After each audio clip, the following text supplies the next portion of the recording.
أعوذ بالله من الشيطان الرجيم بسم الله الرحمن الرحيم يا أيها الذين آمنوا كتب عليكم الصيام كما كتب على الذين من قبلكم لعلكم تتقون أياما معدودات فمن كان منكم مريضا أو على سفر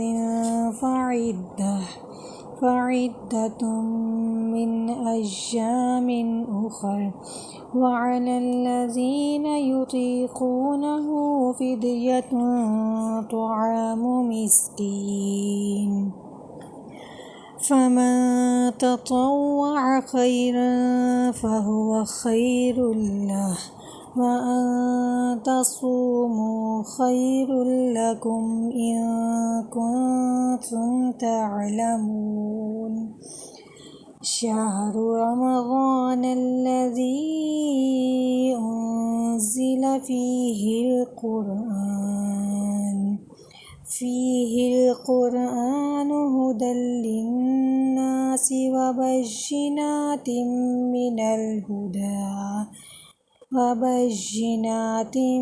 من الهدى والفرقان فمن شهد منكم الشهر فليصم ومن كان مريضا أو على سفر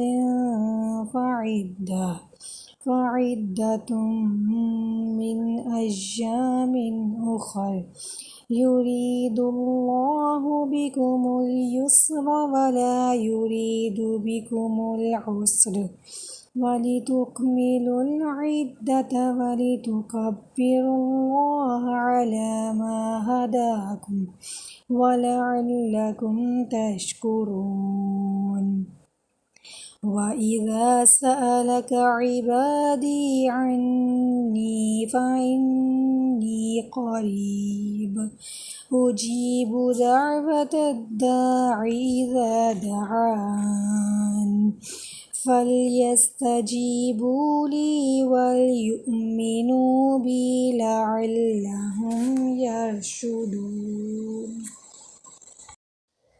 نحمده ونصلي على رسوله الكريم اما بعد فاعوذ باللہ من الشیطان الرجیم بسم اللہ الرحمن الرحیم رب اشرح لی صدری ویسر لی امری واحلل عقدۃ من لسانی یفقہوا قولی۔ السلام علیکم ورحمۃ اللہ وبرکاتہ۔ سورۃ البقرہ آیت نمبر 183 to 186۔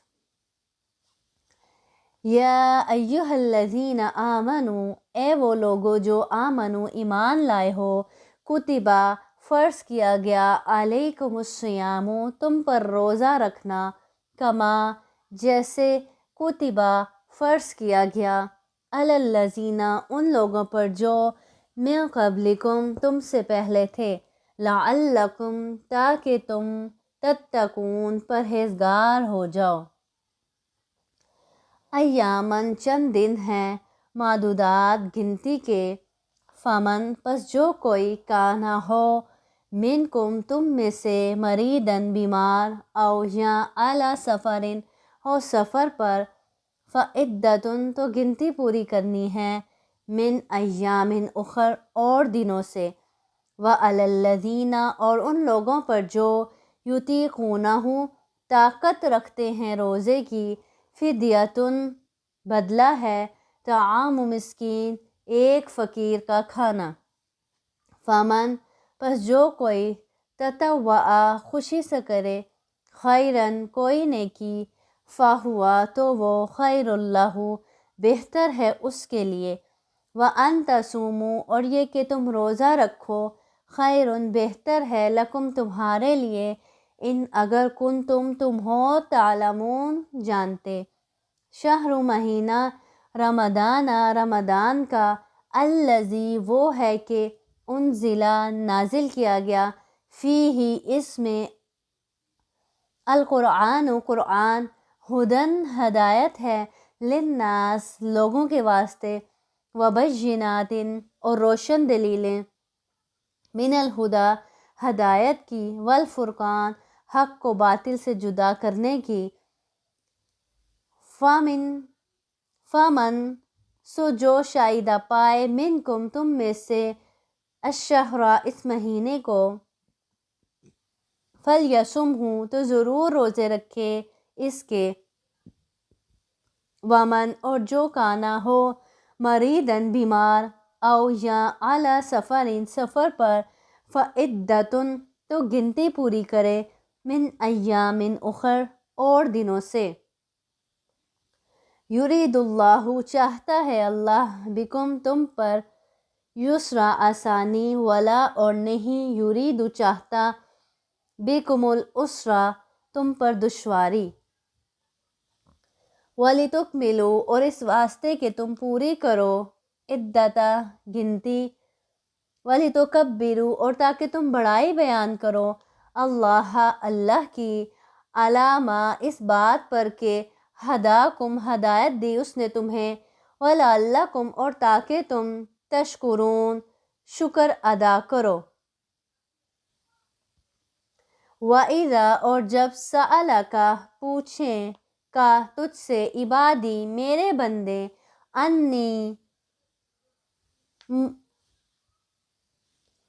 میرے بارے میں، فإنی سو میں تو، قریب قریب ہوں، اجیب میں قبول کرتا ہوں، دعوت الداعی دعا مانگنے والے کی یا پکارنے والے کی، اذا دعان جب وہ مجھ سے مانگے یا جب وہ مجھے پکارے، فَلْيَسْتَجِیبُوا لِی تو چاہیے کہ وہ حکم مانے لی میرا، وَلْيُؤْمِنُوا اور ایمان لائیں بھی مجھ پر، لَعَلَّهُمْ تاکہ وہ، یرشدون نیک راہ پر آئیں۔ چلتے ہم اپنی تفسیر کی طرف، آیت نمبر 183، یا ایہا الذین آمنوا کتب علیکم الصیام کما کتب علی الذین من قبلکم لعلکم تتقون، اے ایمان والو تم پر روزے رکھنا فرض کر دیا گیا جس طرح تم سے پہلے لوگوں پر فرض کیے گئے تھے، لعلکم تتقون تاکہ تم تقوی اختیار کرو، تاکہ تم متقی بن جاؤ۔ اللہ تعالیٰ کس سے خطاب کر رہے ہیں؟ ایمان والوں سے خطاب کر رہے ہیں کہ اے ایمان والو تم پر روزے کیا کر دیے گئے؟ فرض کر دیے گئے جیسے تم سے پہلی امتوں پر فرض کیے گئے۔ تو کیا پتہ چلتا ہے اس آیت سے؟ کہ روزہ وہ عبادت ہے جو ہم سے پہلی امتوں پر بھی فرض کیا گیا تھا۔ کیوں فرض کیا گیا تھا؟ کیونکہ روزہ انسان کو متقی بناتا ہے، انسان کے اندر تقوی پیدا کرتا ہے۔ تو روزے کا کیا مقصد؟ روزے فرض کرنے کی کیا حکمت؟ کہ تم متقی بن جاؤ۔ سیام سوم سے ہے، سوم روزہ، جس کے شرعی معنی ہے صبح صادق سے لے کر غروب آفتاب تک کھانے پینے اور بیوی سے ہم بستری کرنے سے اللہ کی رضا کے لیے رکے رہنا۔ یہ عبادت چونکہ نفس کی طہارت اور تزکیہ کے لیے بہت اہم ہے، اس لیے اسے تم سے پہلی امتوں پر بھی فرض کیا گیا، اور اس کا سب سے بڑا مقصد کیا ہے؟ تقوی کا حصول۔ اور تقوی کیا کرتا ہے؟ تقوی انسان کے اخلاق و کردار کے سنوارنے میں بنیادی کردار ادا کرتا ہے۔ اس لیے اس تقوی کو پیدا کرنے کے لیے اللہ رب العزت سال بعد ایک مہینہ لاتے ہیں کہ پورے سال میں انسان کے تقوی میں جو کمی آ جائے وہ پھر سے ایک ماہ کی ٹریننگ سے اس تقوی کو بڑھایا جا سکے، اس کو حاصل کیا جا سکے۔ تقوی اصل میں ہے کیا؟ ڈرنا، بچ بچ کر چلنا۔ اللہ، اور اس کا اصطلاحی مفہوم کیا ہے کہ اللہ کی محبت میں نیک اعمال کرنا اور برے اعمال سے اللہ کی ناراضگی کے ڈر سے بچنا. اور یہ بچنے کی ٹریننگ اللہ رب العزت رمضان کے پورے مہینے میں اپنے بندے سے کرواتے ہیں. اور رمضان کے ذریعے، روزے کے ذریعے اللہ تعالیٰ ہمیں سمجھاتے ہیں کہ جب تم اللہ کی رضا کے لیے رمضان میں ناجائز اور تو دور جائز سے بھی بچتے ہو. جیسے کھانا پینا کیا ہے؟ انسان کی بنیادی ضرورت ہے، جائز ضرورت ہے، کھا سکتا ہے، لیکن روزے کی حالت میں انسان اس کے بھی قریب نہیں جاتا. اسی طرح بیوی سے ہم بستری کیا ہے؟ جائز ہے، لیکن روزے کی حالت میں اللہ کی رضا کے لیے انسان اس حلال کام سے بھی کیا کرتا ہے؟ بچتا ہے. تو رمضان ہمیں سکھاتا ہے کہ اگر تم اللہ کی محبت میں جائز امور سے بھی بچ سکتے ہو، اللہ کی رضا کی خاطر، اللہ کی خوشنودی چاہنے کی خاطر تم جائز ضرور اپنی بنیادی ضرورت، کھانا پینا تمہاری بنیادی ضرورت ہے، اس سے بھی بچ سکتے ہو، تو پھر ناجائز سے بچنا تمہارے لیے کیسے مشکل ہو سکتا ہے؟ پھر تم ناجائز سے بھی بچ سکتے ہو. تو اصل میں روزہ ہمیں کیا سکھاتا ہے؟ You can do it so you can do every thing. اگر تم اپنے رب کی خاطر روزے میں یہ سب کر سکتے ہو تو تم باقی سب کچھ بھی کر سکتے ہو جو تمہارے رب نے تمہیں احکامات دیے ہیں، تم ان کو بھی بجا لا سکتے ہو. تم ان چیزوں سے بھی بچ سکتے ہو جن سے بچنے کا تمہارے رب نے تمہیں حکم دیا ہے. اب دیکھیں جنت کا راستہ کیا ہے؟ کانٹوں سے بھرا ہوا ہے، مشکلات سے بھرا ہوا ہے. اب کون اس راستے سے گزر سکتا ہے؟ جو صبر کرنا جانتا ہو، جس کے اندر برداشت ہو. اور وہ صبر اور وہ برداشت کیسے پیدا ہوتی ہے؟ یہی روزے کی ٹریننگ سے. تو یہ صبر سکھانے کے لیے اللہ رب العزت نے ہمارے اندر اس برداشت کے اسٹیمنے کو بڑھانے کے لیے اللہ رب العزت نے ہمیں یہ 30 دن کا تحفہ سال میں ایک مرتبہ ٹریننگ کے لیے عطا کر دیا. تو روزہ ایک کیا ہے؟ فرض عبادت ہے. ایک ایسا فرض، آپ سے نے فرمایا، ایک ایسا فرض جو آخرت میں انسان کے لیے کفایت کر جائے گا. آپ سے نے فرمایا جنت کا ایک دروازہ ہے جس کا نام ریان ہے، جس سے قیامت کے دن روزہ دار گزریں گے. ان کے علاوہ اس دروازے سے کوئی دوسرا نہیں گزرے گا. اسپیشل اوپن کیا جائے گا روزے داروں کے لیے خاص دروازہ، جس سے صرف روزے دار ہی داخل ہوں گے. یہ آنر دیا جائے گا ان کو. اسی طرح ایک اور حدیث میں آتا ہے، رسول صلی اللہ علیہ وسلم نے فرمایا، اللہ تعالیٰ فرماتا ہے، حدیث قدسی ہے، ابن آدم کا ہر عمل اس کے لیے ہے سوائے روزے کے. روزہ میرے لیے ہے اور میں ہی اس کی جزا دوں گا، اور روزہ آگ سے ڈھال ہے. لہٰذا جس روز تم میں سے کسی کا روزہ ہو، اس روز وہ فحش گوئی نہ کرے اور بیہودہ کلام نہ کرے، اور اگر کوئی دوسرا اس سے گالی گلوچ کرے یا لڑائی کرے تو روزہ دار کو صرف اتنا کہنا چاہیے کہ میں کیا ہوں؟ میں روزے سے ہوں. اس ذات کی قسم جس کے ہاتھ میں محمد صلی اللہ علیہ وسلم کی جان ہے، روزہ دار کے منہ کی بو قیامت کے دن اللہ تعالیٰ کو مشک کی خوشبو سے بھی زیادہ پسندیدہ ہوگی. سبحان اللہ. یہ سب اجر کس کے لیے ہیں؟ اس روزہ دار کے لیے ہی ہیں کہ جو حقیقتاً ایسا روزہ رکھے کہ روزہ رکھنے کے بعد ہر طرح کی گالی گلوچ، جھوٹ، لڑائی جھگڑے، فحش گوئی، ان سب سے پرہیز کرتے ہوئے خالصتاً اللہ کی رضا، اس کی خوشنودی چاہنے کے لیے روزہ رکھے. وہی یہ سب طرح کے اجر سمیٹ سکتا ہے.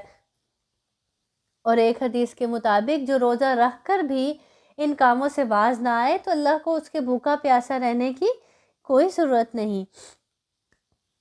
آگے اللہ رب العزت فرماتے ہیں، ایاما معدودات فمن کان منکم مریضا او علی سفر فعدۃ من ایام اخر وَعَلَى الَّذِينَ يُطِيقُونَهُ فِدْيَةٌ طَعَامُ مِسْكِينٍ فَمَنْ تَطَوَّعَ خَيْرًا فَهُوَ خَيْرٌ لَهُ وَأَنْ تَصُومُوا خَيْرٌ لَكُمْ إِن كُنتُمْ تَعْلَمُونَ۔ اللہ تعالیٰ فرماتے ہیں گنے ہوئے چند دنوں میں پھر تم میں سے جو بیمار ہو یا سفر پر ہو تو دوسرے دنوں میں گنتی پوری کرنا ہے، اور جو لوگ اس کی طاقت رکھتے ہو اس پر فدیہ ایک مسکین کا کھانا ہے۔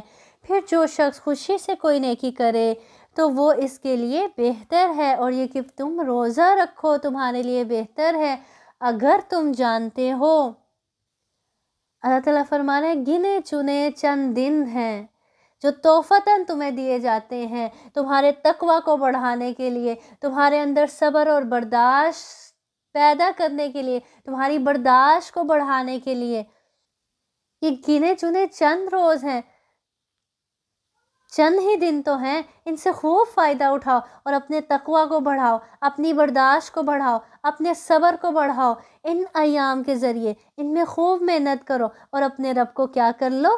راضی کر لو۔ پھر اللہ تعالیٰ کہنے فَمَنْ كَانَ مِنْكُمْ مَرِيضًا، اور تم میں سے کوئی ان دنوں میں کیا ہو؟ اگر بیمار ہو او علی سفر، اگر یہاں سفر پر ہو تو اس کو چاہیے کہ وہ بعد کے دنوں میں اپنی گنتی پوری کر لے۔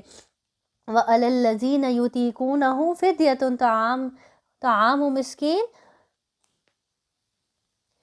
اور اس کی طاقت رکھنے والا یعنی روزے کی طاقت رکھنے والا کیا کرے؟ فدیہ دے دے۔ کیا فدیہ؟ کیا؟ ایک مسکین کو کھانا دے دے۔ اب اس کا کیا مطلب ہے؟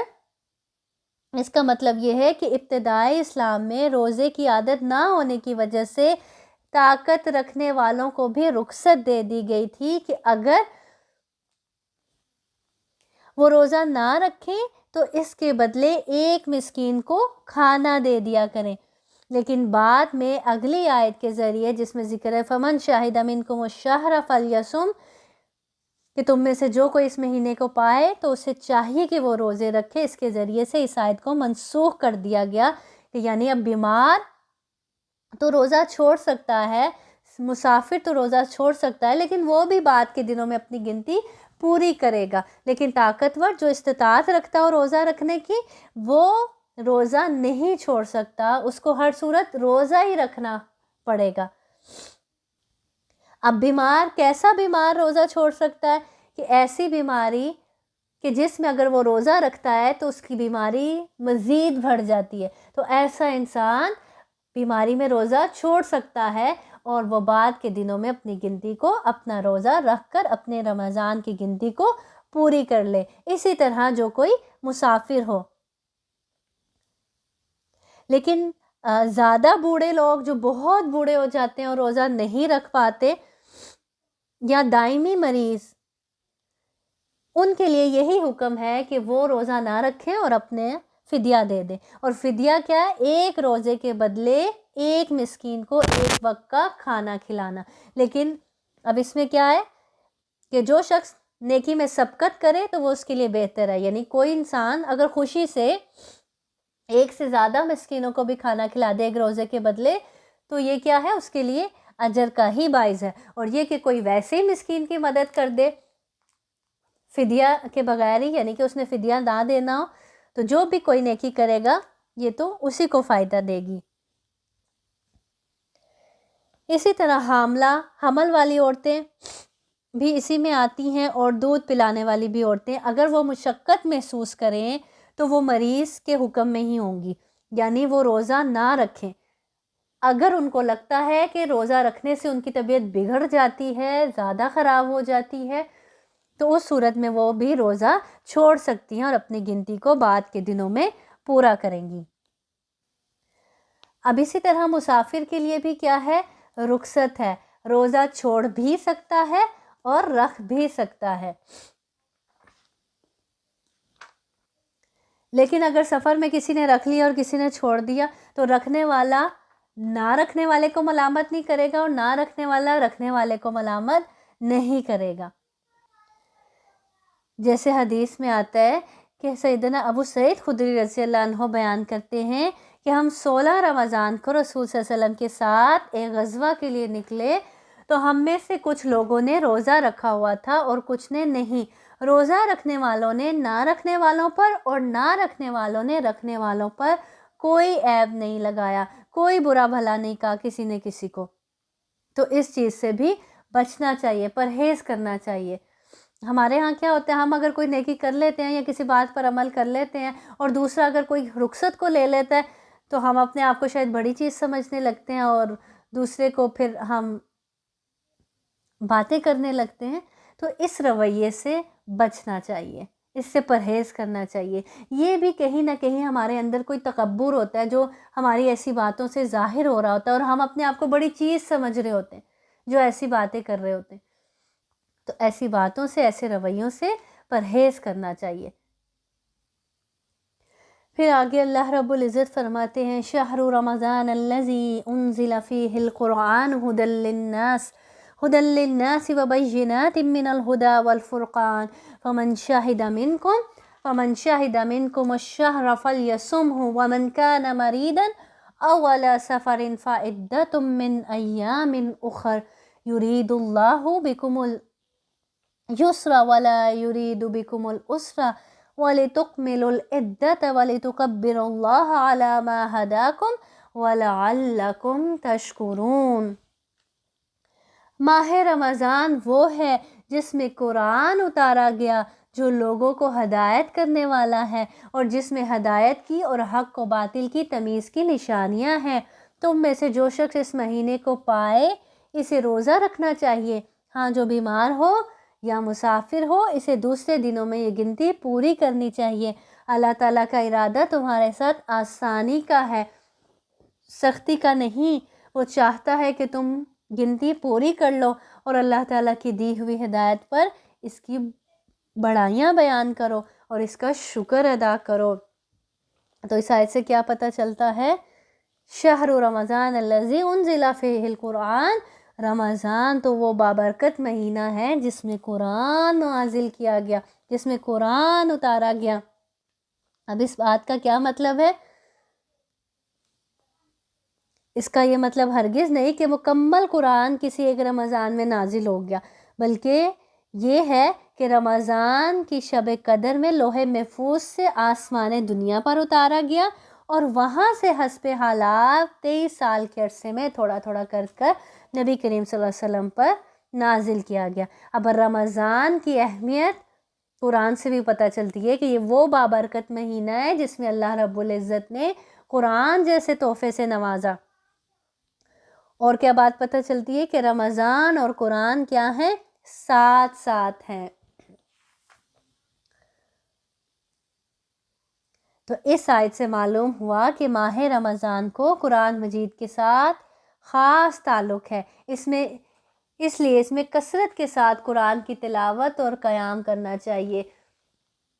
قیام میں بھی قرآن پڑھنا چاہیے، ویسے بھی کثرت سے تلاوت کرنی چاہیے، قیام میں سننا بھی چاہیے. اور جیسے نبی کریم صلی اللہ علیہ وسلم حضرت جبرائیل علیہ السلام کے ساتھ ہر رمضان میں قرآن کا دور کیا کرتے تھے، اسی طرح قرآن کا دور بھی کرنا چاہیے، قرآن کو سمجھ کر بھی پڑھنا چاہیے. صحابہ کرام اور سلف صالحین کے عمل سے بھی رمضان میں قرآن سے خصوصی شخص ثابت ہے، یعنی خصوصی تعلق رکھتے تھے صحابہ کرام بھی اور سلف صالحین بھی قرآن کے ساتھ رمضان میں. تو ہمیں بھی قرآن کے ساتھ رمضان میں خصوصی تعلق رکھنا چاہیے، کیونکہ رمضان میں دل کس کی طرف راغب ہوئے ہوتے ہیں؟ اللہ کی طرف.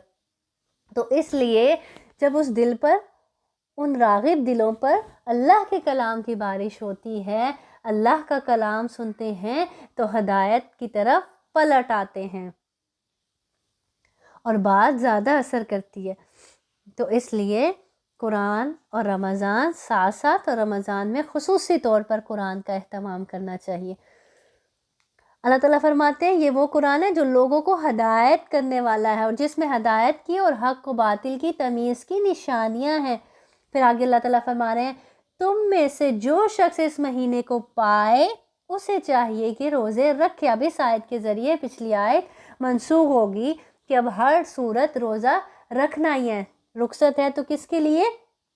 بیمار اور مسافر کے لیے. ہاں جو بیمار ہو یا مسافر ہو اسے دوسرے دنوں میں اپنی گنتی کو پوری کر لینا چاہیے. یعنی جتنے روزے چھوٹے ہیں اس کا حساب رکھے اور بعد میں اپنے رمضان کا مہینہ اس گنتی کو پورا کر کے پورا کر لے۔ اللہ تعالیٰ کا ارادہ تمہارے ساتھ آسانی کا ہے، سختی کا نہیں۔ سبحان اللہ۔ اللہ تعالیٰ کہہ رہے ہیں یہ رخصتیں تمہارے لیے اس لیے رکھی ہیں کہ اللہ تمہارے ساتھ آسانی والا معاملہ کرنا چاہتا ہے، تمہیں مشکل میں نہیں ڈالنا چاہتا، تم پر کوئی سختی نہیں ڈالنا چاہتا۔ وہ چاہتا ہے کہ تم گنتی پوری کر لو، اللہ تعالیٰ کی دی ہوئی ہدایت پر اس کی بڑائی بیان کرو۔ جو اللہ نے تمہیں ہدایت کی، تمہاری رہنمائی فرمائی ہر معاملے میں، اس پر تم اللہ کی بڑائی بیان کرو اور اس کا شکر ادا کرو کہ اس نے تمہیں رخصتیں سے نوازا۔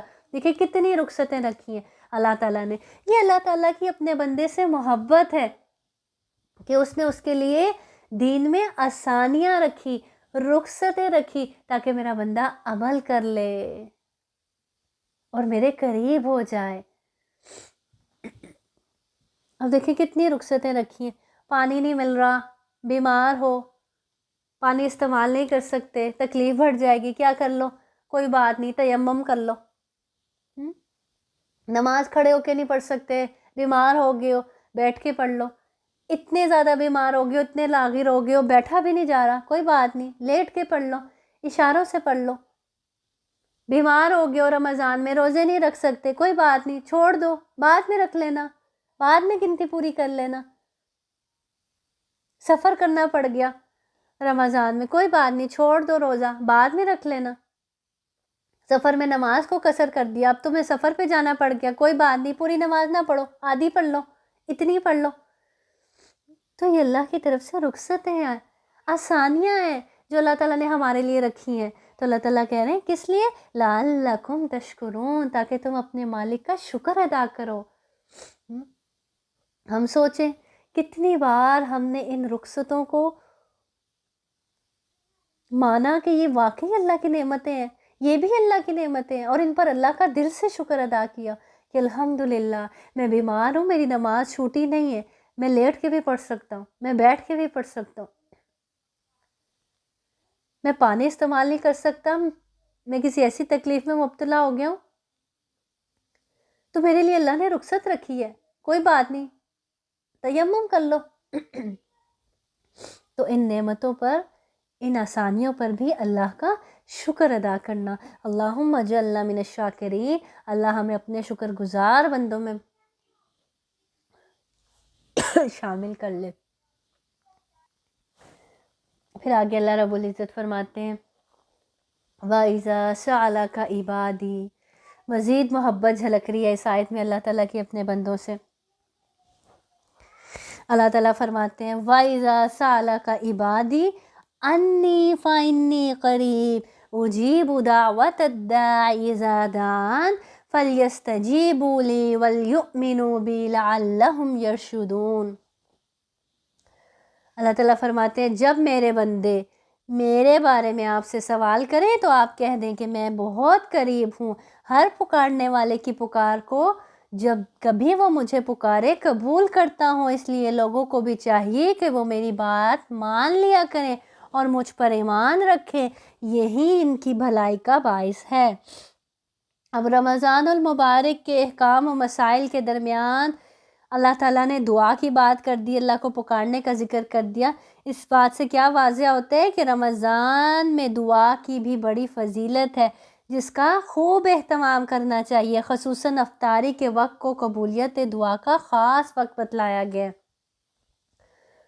اب کیا فرما رہے ہیں اللہ تعالیٰ؟ جب میرے بندے میرے بارے میں آپ سے سوال کریں، کس سے کہہ رہے ہیں؟ نبی کریم صلی اللہ علیہ وسلم سے، کہ میرے بندے جب بھی کبھی آپ سے میرے بارے میں آ کر پوچھے نا تو ان کو بتا دینا کہ میں بہت قریب ہوں ان کے، میں دور نہیں ہوں، مجھے پکارنے کے لیے ان کو کسی اور کے در پہ جانا نہیں پڑے گا، مجھ سے ڈائریکٹ رابطہ کرے۔ یہاں پر اللہ تعالیٰ نے دیکھ لیں کہیں نہیں کہا کہ ہاں فلاں میرا بہت پیارا ہے، اس کے پاس جائیں، اس سے کہلوائیں تو میں اس کی بات سنوں گا، نہیں، اللہ تعالیٰ کہنے جو بھی آپ کے پاس آئے اور میرا پوچھے آپ سے آ کے تو اس کو کہیں کہ میں تو بہت قریب ہوں، اور ہر پکارنے والے کی پکار کا جواب دیتا ہوں، اس کی دعا قبول کرتا ہوں۔ جب بھی وہ مجھے پکارتا ہے، اللہ تعالیٰ کہہ رہے ہیں جب بھی، لیٹے بیٹھے کھڑے، رات میں، دن میں، دوپہر میں، کسی بھی لمحے وہ مجھے پکارتا ہے تو میں اس کی پکار کا جواب دیتا ہوں، اس کو سنتا ہوں، صرف سنتا ہی نہیں ہوں، اس کو جواب بھی دیتا ہوں، اس کی دعا کو بھی قبول کرتا ہوں۔ دنیا میں کسی کو پکارنے کے لیے، کسی کو بلانے کے لیے، کسی سے مدد طلب کرنے کے لیے آپ کو کن کن چیزوں کا لحاظ رکھنا پڑتا ہے؟ رات ہو گئی ہے، اگلا بندہ سو نہ گیا ہو، پھر آپ سوچتے ہیں اچھا صبح کریں گے، صبح سوچتے ہیں پتہ نہیں ابھی وہ جاگا ہو نہ جاگا ہو، پھر کہتے ہیں ناشتے کا ٹائم ہے، پھر کہتے ہیں کام کا ٹائم ہے، کلولے کا وقت ہے، ہو سکتا ہے آرام نہ کر رہا ہو سکتا ہے نماز نہ پڑھا ہو۔ ان سب باتوں کو سوچ بچار کے بعد آخر کار جب آپ رابطہ کرنے کی کوشش کرتے ہیں، اول تو کال ملتی ہی نہیں، ملتی ہے تو کیا جواب آتا ہے؟ ابھی مصروف ہیں، اس کام میں پھنسے ہیں، بعد میں بات کرتے ہیں۔ لیکن اللہ تعالیٰ کہہ رہے ہیں میرے بندے مجھے جس وقت بھی پکارو گے، جس گھڑی بھی پکارو گے، میں جواب دوں گا، پکار کے تو دیکھو، میں سنوں گا تمہاری،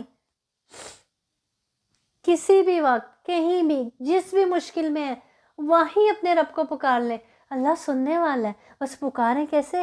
یقین کے ساتھ کہ میرا رب واقعی میں مجھے سننے والا ہے۔ حدیث میں آتا ہے، آپ سے نے فرمایا بے شک اللہ تعالیٰ فرماتا ہے کہ میں اپنے بندے کے گمان کے ساتھ ہوں جو وہ میرے ساتھ رکھتا ہے، یعنی جیسا وہ میرے بارے میں گمان رکھتا ہے میں اس کے ساتھ ویسا ہی معاملہ کرتا ہوں۔ جس کو یقین ہے کہ اس کا رب ہی اس کی تکلیف کو دور کر سکتا ہے، اس کے علاوہ کوئی نہیں کر سکتا، پھر اس کا رب ہی اس کی تکلیف کو دور کرتا ہے۔ جو اس یقین سے اپنے رب سے مانگتا ہے کہ اللہ تو ہی ہے، تیرے سوا کوئی نہیں ہے، کوئی ڈر نہیں ہے میرا، جدھر میں جاؤں میں نے تو تیرے پاس ہی آنا ہے، تجھ سے ہی مانگنا ہے، اور تو نہیں میرا مسئلہ حل کرنا ہے، کیونکہ دنیا میں کوئی ایسی طاقت ہے ہی نہیں تیرے سوا جو ہماری مشکلات کو حل کر سکے، ہمیں نواز سکے، ہمیں عطا کر سکے، تو ہی دینے والا ہے، ہم نے تجھ سے ہی مانگنا ہے، تیرے سوا ہم کوئی ڈر نہیں جانتے۔ تو جو اس یقین سے مانگتا ہے پھر اللہ تعالیٰ اس کو نوازتے ہیں، اس کی سنتے ہیں، اس کو عطا کرتے ہیں۔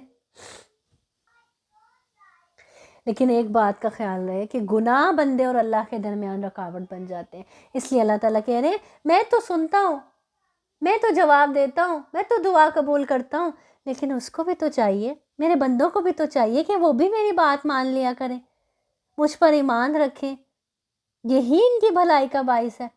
ان کو بھی چاہیے وہ میری بات کا جواب دیں، میرے احکامات پر عمل کریں، میری باتوں پر لبیک کہیں، میری پکار پر لبیک کہیں، جب ان کے کانوں میں آواز پڑے اذان کی وہ بھی دوڑ دوڑ کر آئیں مجھ سے ملاقات کے لیے، جھکے میرے آگے، میرے احکامات کو مانیں، ان پر عمل کریں، تو صرف لینے والے نہ بنے، ہم دینے والے بھی بنے۔ تو اللہ تعالیٰ کہتے ہیں میں تو سنتا ہوں، میں تو قبول کرتا ہوں، تمہیں بھی تو چاہیے نا کہ تم بھی اپنے رب کی مانو۔ بہت ہی خوبصورت آیت ہے اور بہت ہی خوبصورت انداز ہے اس آیت میں اللہ رب العزت کا۔ تو یہ آیت ہمیں بتاتی ہے کہ ہمارا رب ہم سے دور نہیں ہے، ہم جب بھی پکاریں گے وہ ہماری پکار کو سنے گا، تو پورے یقین سے پکاریں۔ اچھا پھر آپ سوچ رہے ہوں گے کہ بہت سی دعائیں میں نے بڑے یقین سے مانگی تھی لیکن اب تک تو قبول ہی نہیں ہوئی۔ نہیں، قبول ہو جاتی ہے دعا، اسی وقت قبول ہو جاتی ہے جب اللہ نے کہہ دیا میں سن لیتا ہوں، میں جواب دیتا ہوں، میں قبول کرتا ہوں، تو وہ قبول ہو جاتی ہے۔ لیکن جیسے حدیث میں آتا ہے نبی کریم صلی اللہ علیہ وسلم نے فرمایا جب بھی کوئی مسلمان اللہ تعالیٰ سے ایسی دعا کرے جس میں کوئی گناہ کی بات یا قطع رحمی نہ ہو تو اللہ تعالیٰ اسے 3 باتوں میں سے ایک ضرور عطا فرما دیتے ہیں، یعنی کوئی ایسی گناہ والی دعا نہیں ہے یا قطع رحمی والی دعا نہیں ہے تو اللہ تعالیٰ ان میں سے 3 باتوں میں سے ایک ضرور عطا فرما دیتے ہیں اس دعا کے بدلے۔ یا تو اس کی دعا کو فوراً قبول کر لیا جاتا ہے، یعنی اگر وہ چیز اس کے حق میں بہتر ہوتی ہے تو اس کو دے دی جاتی ہے، یا اسے آخرت کے لیے ذخیرہ کر لیا جاتا ہے، یا اس دعا کی برکت سے اسی طرح کی کسی مصیبت کو اس سے دور فرما دیا جاتا ہے۔ اب دعا کرنا ہر حال میں فائدہ دیا۔ صحابہ نے عرض کی پھر تو ہم کثرت سے دعائیں کریں گے۔ آپ نے فرمایا پھر اللہ کی رحمت بھی بہت زیادہ اور بے پایا ہے، یعنی جب ہم دعا کرتے ہیں اللہ تعالیٰ فوراً قبول کرتے ہیں۔ اگر وہ چیز ہمارے حق میں بہتر ہوتی ہے تو فوراً عطا کر دی جاتی ہے، اور اگر اس چیز کا ملنے کا وقت وہ بہتر نہیں ہوتا تو بعد میں عطا کر دی جاتی ہے۔ بعض اوقات ہوتے ہیں نا کچھ دعائیں ہم نے کس وقت میں مانگی ہوتی ہیں اور وہ کس وقت میں جا کے پوری ہو رہی ہوتی ہے، ہم کہتے ہیں ہاں یہ فلاں، پھر ہمیں جب وہ ملتی ہے چیز تو ہمیں یاد آتا ہے ہاں فلاں وقت میں نے یہ اللہ سے دعا مانگی تھی، اب تب مانگی تھی، وہ وقت اس چیز کے ملنے کا ہمارے لیے بہتر نہیں تھا، اس لیے اللہ تعالیٰ نے بعد میں عطا کی جو وقت اللہ کے لحاظ سے بہتر تھا۔ اور اگر وہ چیز ہمارے حق میں بہتر نہیں ہوتی تو اللہ تعالیٰ اس کے بدلے کوئی مصیبت دور کر دیتے ہیں جو آنے والی ہوتی ہے ہم پر، جو بھی راستے میں ہی ہوتی، ہم تک پہنچی نہیں ہوتی، یا پھر اس دعا کو آخرت کے لیے ذخیرہ کر لیتے ہیں۔ بالکل ایسے ہی جیسے ماں کے اپنے بچے کو جیسے ہر چیز لے دیتی ہے، نہیں لے دیتی نا، بچہ ضد کرتا ہے، اگر وہ چیز اس کے حق میں بہتر ہوتی ہے تو اس کو لے دیتی ہے، نہیں بہتر ہوتی تو اس کو نہیں لے کر دیتی، چاہے وہ کتنی بھی ضد کیوں نہ کر لے۔ تو اسی طرح ہمارا رب جو ہم سے بے انتہا محبت کرنے والا ہے، وہ جانتا ہے کہ یہ چیز میرے بندے کے حق میں بہتر نہیں ہے، یہ چیز اس کے لیے نقصان دہ ہے، اس لیے وہ ہمیں نہیں عطا کرتا، پھر وہ اس کو ہمارے لیے آخرت کے لیے رکھ لیتا ہے یا اس کے بدلے کوئی اور تکلیف دور کر دیتا ہے۔ ہر ایک اور حدیث میں آتا ہے کہ آخرت میں جب انسان اپنا اجر دیکھے گا تو اللہ تعالیٰ سے کہے گا اللہ تعالیٰ میرے تو اتنے اعمال ہی نہیں تھے، میرے لیے اتنا زیادہ اجر کہاں سے آ گیا؟ تو اللہ تعالیٰ کہیں گے یاد کرو دنیا میں تم نے فلاں دعا مانگی تھی مجھ سے، فلاں مانگی تھی، فلاں مانگی تھی، لیکن وہ چیز تمہارے لیے اس وقت بہتر نہیں تھی تو میں اس کو ذخیرہ کرتا چلا گیا۔ تو اس روز پھر انسان حسرت کرے گا کہ کاش میری دنیا میں کوئی دعا قبول ہی نہ ہوئی ہوتی، مجھے سب یہیں مل جاتا۔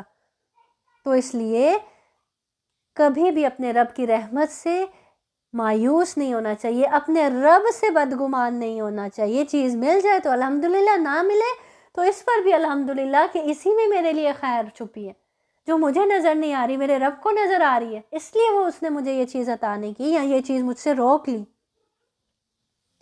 اسی طرح حدیث میں آتا ہے آپ سے سب نے فرمایا تم میں سے ہر ایک کی دعا قبول ہوتی ہے بشرط یہ کہ وہ عجلت سے کام لانے۔ عرض کی گئی اللہ کے رسول جلدی کرنے سے کیا مراد ہے، یعنی عجلت سے کیا مراد ہے؟ آپ سے سب نے فرمایا کہ یہ وہ کہے کہ میں نے تو بہت دعا کی لیکن میرا خیال ہے میری دعا قبول ہی نہیں ہوگی، اور وہ مایوس ہو کر دعا کرنا چھوڑ دے۔ اکثر ہوتا ہے نا ایسے، اکثر لوگ مایوس ہو جاتے ہیں جب ان کی منہ مانگی چیز نہیں ملتی ان کو تو وہ مایوس ہو جاتے ہیں، وہ کہتے ہیں ہماری تو سنی ہی نہیں جاتی، اللہ تعالیٰ تو ہماری سنتے ہی نہیں، ہمیں مانگنے کی کیا ضرورت ہے، ہماری تو کوئی دعا قبول ہی نہیں ہوتی۔ تو کبھی بھی اللہ کی رحمت سے مایوس نہیں ہونا چاہیے۔ تو اللہ تعالیٰ سے دعا ہے کہ اللہ تعالیٰ ہمیں اپنا شکر گزار بندہ بنا لے، اللہ تعالیٰ ہمیں اپنے سے مانگنے والا بنا لے، اور ہم پورے یقین کے ساتھ اپنے رب سے مانگے اور اللہ کے فیصلوں پر ہم راضی ہو جائیں۔ اللہ تعالیٰ ہمیں اپنے فیصلوں پر، اپنی عطا پر راضی کر دے۔ وآخر دعوانا الحمد للہ رب العالمین، سبحان ربک رب العزت عما یصفون وسلام علی المرسلین والحمد للہ رب العالمین، والحمد للہ رب العالمین۔ سبحانک اللہم وبحمدک، اشہد ان لا الہ الا انت، استغفرک واتوب الیک۔ السلام علیکم ورحمۃ اللہ وبرکاتہ۔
أعوذ بالله من الشيطان الرجيم بسم الله الرحمن الرحيم يا أيها الذين آمنوا كتب عليكم الصيام كما كتب على الذين من قبلكم لعلكم تتقون أياما معدودات فمن كان منكم مريضا أو على سفر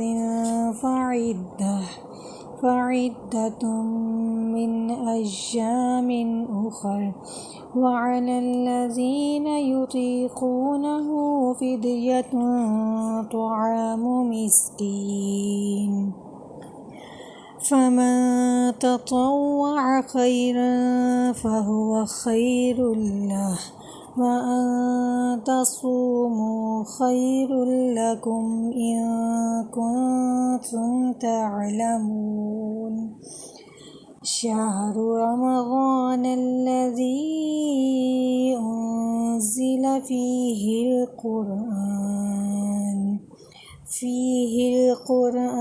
هدى للناس وبينات من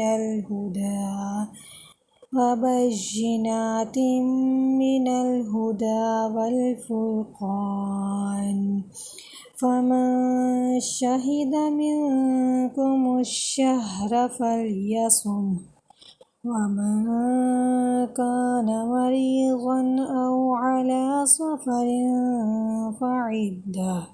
فعدة من أيام أخر يريد الله بكم اليسر ولا يريد بكم العسر ولتكملوا العدة ولتكبروا الله على ما هداكم ولعلكم تشكرون وإذا سألك عبادي عني فإني قريب أجيب دعوة الداع إذا دعان فليستجيبوا لي وليؤمنوا بي لعلهم يرشدون.